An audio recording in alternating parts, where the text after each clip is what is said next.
বিসমিল্লাহির রহমানির রহিম। এই মুহূর্তে যারা আমার ভিডিওটা দেখতেছেন সবাইকে আমার সালাম এবং শুভেচ্ছা। আসসালামু আলাইকুম। আপনারা জানেন যে অবৈধ সরকার ইউনূস অসাংবিধানিকভাবে জঙ্গি হামলার মাধ্যমে তারা ক্ষমতা দখল করে একটা পর্যায়ে তারা আছে এবং তারা বাংলাদেশ আওয়ামী লীগকে নিষিদ্ধ ঘোষণা করছে।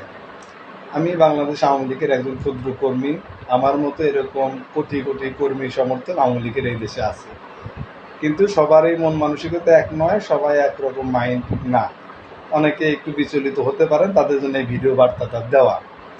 সেটা হলো যে এই আওয়ামী লীগ নিষিদ্ধ, এটা নিয়ে এক চুল বা এক চুলও বিচলিত নয়, হতাশাগ্রস্তও না, বরং এটাকে আমি পজিটিভভাবেই নিচ্ছি।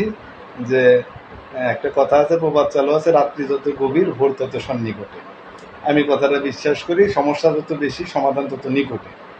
এখন এই বিষয়টাকে যদি বিশ্লেষণ করতে যাই, সেটা হলো যে আল্লাহ পাকের একটা বিধান আছে, সেটা হলো যে নিষিদ্ধ জিনিসের প্রতি মানুষের একটা আকর্ষণ বেশি থাকে, মানুষের একটু ওইদিকে আকর্ষণটা বেশি থাকে। দেখবেন যে একই খাবার ওই পোলাও মাংস যদি প্রতিদিন দেওয়া যায়, একই পোলাও মাংস মানুষের প্রতিদিন ভালো লাগে না। আপনার ঘরে স্ত্রী আছে, বিবি আছে, সুন্দরী স্ত্রী, তারপরে আপনার অন্যদিকে আপনার একটু ভালো লাগা কাজ করে। এটা এ স্বভাব দিয়ে মানুষকে আল্লাহ তাআলা বানাইছে।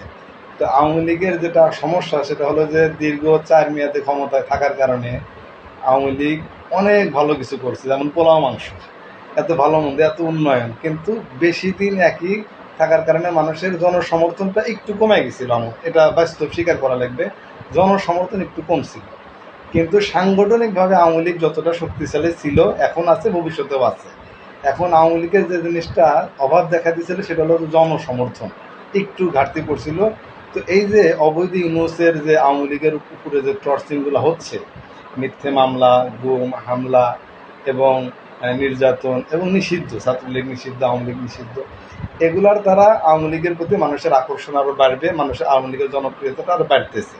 কারণ নিষিদ্ধ জিনিসের প্রতি মানুষের আকর্ষণ বেশি থাকে, এটা আমরা সবাই জানি। একটা পানির পাইপ, পানি যে বের হয়, পাইপ যদি মাথা চেপে ধরা যায়, পানির স্পিরিট আরও বাড়ে। তো এই যে আওয়ামী লীগকে নিষিদ্ধ করা হয়েছে, এটার কারণে আরও আওয়ামী লীগের জনপ্রিয়তা বাড়বে এবং আওয়ামী লীগের কর্মীদের গতি বাড়বে। এবং আপনারা খেয়াল করবেন, গত একদিনে আমি ফেসবুকের পোস্টগুলো দেখে অবাক হই যে এত আগুন ঝরা পোস্ট এক একজন, এদের পিছনে কি, এদের ভিতরে কি স্পিরিট কাজ করতেছে, এদের স্পিরিটটা বেড়ে গেছে। এবং এটাতে বিচলিত হওয়ার কিছুই নাই। এ সরকার, তারাই তো অবৈধ সরকারের নিষিদ্ধ তাদের ঘোষণা মানবে কি? কেউ মানবে না, এবং এটা এদেশে এই কথা চালানোও যাবে না, এটা চলবেও না। অতএব আমি সবাইকে আহ্বান জানাবো যে হাই হতাশার কিছু নাই, ইনশাল্লাহ সামনে ক্ষমতায় আবার আওয়ামী লীগ আসবে, আমরা আবারও ক্ষমতায় আসবো।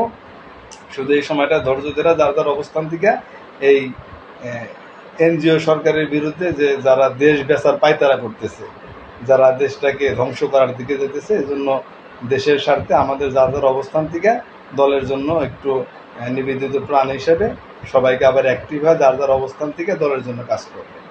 ইনশাল্লাহ আবারও আমরাই ক্ষমতায় আসবো, আবারও দেশ আগের মতোই চলবে ইনশাল্লাহ। এই বলে আমার বক্তব্য শেষ করতেছি। জয় বাংলা, জয় বাংলা।